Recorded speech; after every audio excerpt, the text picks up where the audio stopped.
and welcome back. Well, we are back for another Off the Shelf with ARC Appalachia.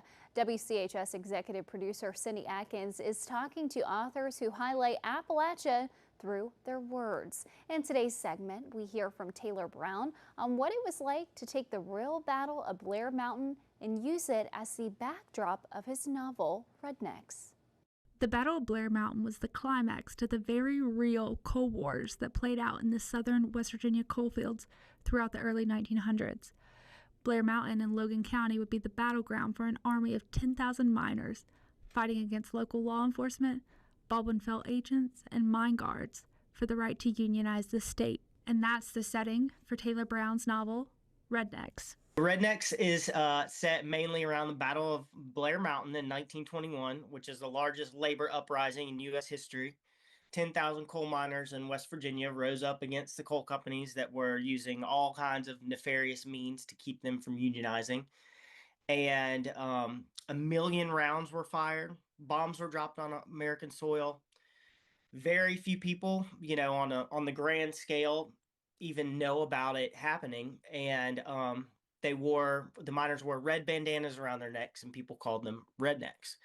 So, Rednecks, the novel, basically takes a lot of the folks who are actually there, and then a few characters who are, fabricated based on real people, or one of them being an ancestor of mine, and really traces the story from the Battle of Mountain, which some folks know from the John Sayles movie, all the way through the Battle of Blair Mountain. So it kind of begins where Mountain, the film, ends to some degree. You'll see a cast of characters straight from the history books: Smiling Sid Hatfield, Mother Jones, Sheriff Don Chafin, just to name a few. Brown says that writing about historical figures, even set within a mostly fictional retelling, took a lot of research. Although it's not in first person, it's in third person, but you still get the rhythms of their speech. Mother Jones and Sid Hatfield are the two real main ones in the novel that I had to do that a lot with. I would say Mother Jones was a little bit easier because we have all these speeches of hers that they're collections of speeches, so you can really read them and get this. And there's a lot of biographical information around her. Sid was a little bit more difficult, but on the other hand, that gives you a little bit more freedom because you have less of what he's actually said. You don't have as much biographical information as you have about such a more illustrious, well-known, even notorious figure like Mother Jones. A native from Georgia, Brown says a friend from Logan County helped spark the inspiration for the novel. Probably about a decade ago, he said to me, I was in his office and somehow the word redneck came up. And he said, you know where that word comes from, right? And I said what 99% of people say when asked that question: sunburn on the back of the neck. He kind of rubbed his hands together and got this look in his eye. And he said, boy, do I have a story for you.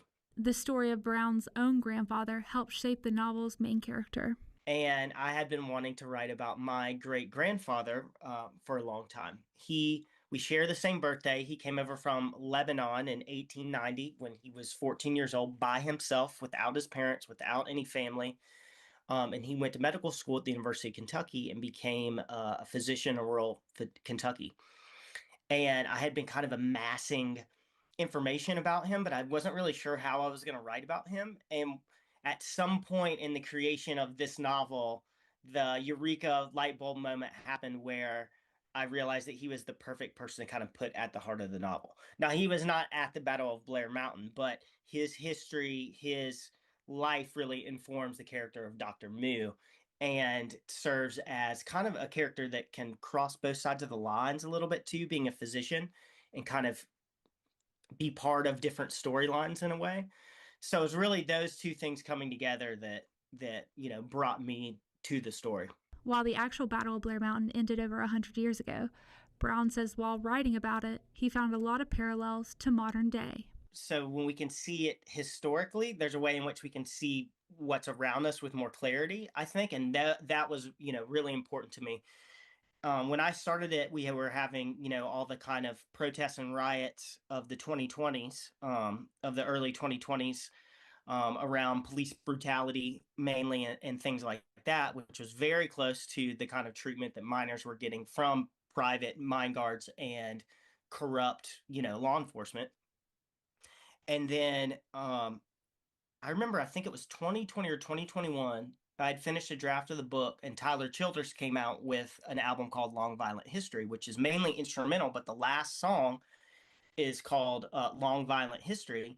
And he basically made that exact same parallel between what was going on our streets in 2020, 2021, and what was going on in Blair Mountain right at 100 years before.